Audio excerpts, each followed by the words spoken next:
እስራኤል በኢራን ዋና ከተማ ቴህራን ውስጥ የሚገኝ ቁልፍ የኒኩሌር ሴንትሪፍዩጅ ተቋምን ኢላማ ያደረገ መጠነ ሰፊ የአየር ጥቃት መሰንዘሯን ተከትሎ ከተማዋ በከፍተኛ ፍንዳታዎች ተናውጣለች። ለ6 ቀናት የዘለቀው ግጭት ወደ አዲስ አደገኛ ምዕራፍ ያሸጋገረው ይህ ጥቃት የኢራንን የጦር መሳሪያ ፕሮግራም በቀጥታ ለመጉዳት ያለመ መሆኑን የእስራኤል ጦር አስታውቋል።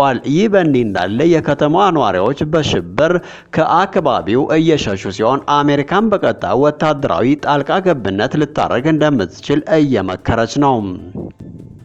በእስራኤልና በኢራን መካከል ለ6 ተከታታይ ቀናት በከፍተኛ ሁኔታ ተባብሶ የቀጠለው ግልጽ ወታደራዊ ግጭት አዲስ ምዕራፍ ላይ የደረሰ ሲሆን የእስራኤል መከላከያ ሰራዊት ከ50 በላይ ተዋጊ ጀቶችን ያሳተፈ መጠነ ሰፊ የአየር ጥቃት በኢራን እምብርት በሆነችው በቴህራንና አካባቢዋ ላይ በማክሰኞ ምሽት መሰንዘሩን አስታውቋል። ይህ ጥቃት በተለይ የኢራንን አወዛጋቢ የኒውክሌር ፕሮግራም ለማደናቀፍ በማለትም የሴንትሪፍዩጅ ማምረቻ ፋብሪካንና ከመሬት ወደ መሬት እንዲሁም ከመሬት ወደ አየር የሚወነጨፉ ሚሳኤሎችን የሚያመርት በርካታ ወታደራዊ ተቋማትን ኢላማ ያደረገ መሆኑን ሰራዊቱ በዝርዝር አስረድቷል።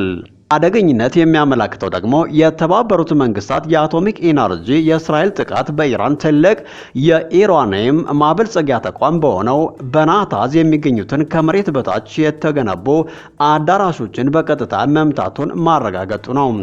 ይህንኑ ተከትሎ የቴህራን ዋና ከተማ በከፍተኛ ፍንዳታዎች ስትናወጥ የኢራን ጸረ አውሮፕላኖች ተኩሶች የሌሊቱን ሰማይ ሲያበሩ ማደራቸው ተዘግቧል።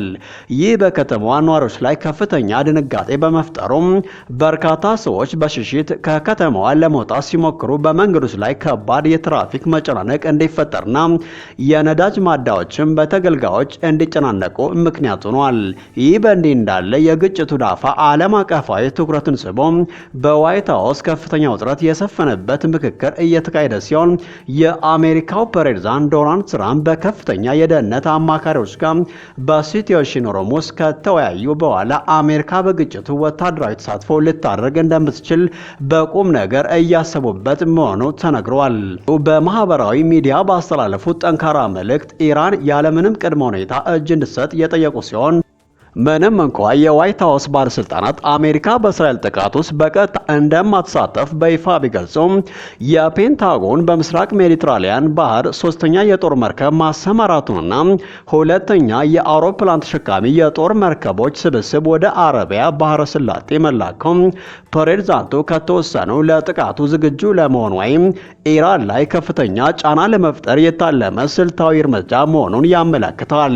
ይህ የአሜሪካ አቋም ውስብስብነት የሚታየው ደግሞ በሀገር ውስጥ አንዳንድ ከፍተኛ ፖለቲከኞች ይህንን ወታደራዊ እርምጃ ለማስቆም ጥረት እያደረጉ ከመሆኑም በላይ በቅርቡ ብሔራዊ የደህንነት ዳይሬክተር ቱልሲ ጋርባን የኢራኑ መሪ አሊ ካሚል እንደ አውሮፓውያን አቆጣጠር በ2003 ያቆሙትን የኒውክሌር ጦር መሳሪያ ፕሮግራም እንደገና እንዲጀመር እንዳላዘዙ የአሜሪካ የስለላ ድርጅቶች እንደሚያምኑ መመስከራቸው በአሜሪካና በእስራኤል መካከል ያለውን የመረጃ ትርጓሜ ልዩነት የሚያሳይ ነው።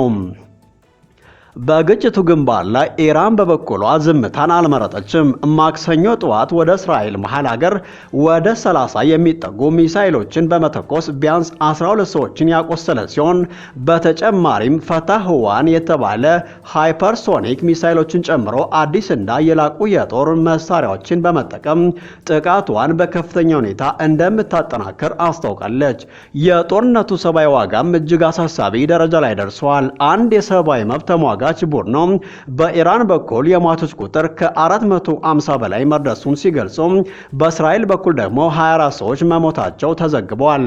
ከ100 ሺህ እስከ 150 ሺህ የሚሆኑ እስራኤላውያን ዜጎች በውጭ ሀገራት የሚገኙ ሲሆን መንግስታቸው በአስቸኳይ የማዳን በረራዎችን በማዘጋጀት ላይ ነው። ይህ በእንዲህ እንዳለ የተባበሩት አረብ ኤምሬቶች በአየር ክልል መዘጋት ምክንያት መመለስ ያልቻሉ የኢራን ዜጎች ከቪዛ ማለፍ ቅጣት ነፃ እንዲሆኑ መወሰኗ የቀጠናውን ቀውሱን በስፋት ያሳያል። ሁኔታውን አሳሳቢነት የበለጠ የሚያጎላው ደግሞ አንድ የአሜሪካ ባለስልጣናት እስራኤል የረጅም ርቀት ሚሳይሎችን ለመከላከል የምትጠቀምበት ወሳኝ የሆነው አሮ የተባለ የጠላፊ ሚሳይል እጥረት እያጋጠማት መሆኑን መግለጻቸውና የጀርመኗ መራሂ መንግስት እስራኤል የኢራንን የኒውክሌር ተቋማት ለመምታት በሌሎች ሀገራት የቆሸሸውን ሴራ እየሰራች ነው ሲሉ የተናገሩ ሲሆን አሜሪካን በኢየሩሳሌም የሚገኘውን ኤምባሲዋን እስከ አርብ ድረስ በመዝጋት የወሰደችው እርምጃ በምስራቅ መካከለኛው ያለው ውጥረት ወደ ከፋ ደረጃ ሊሸጋገር እንደሚችል ግልጽ ማሳያ ሆኗል።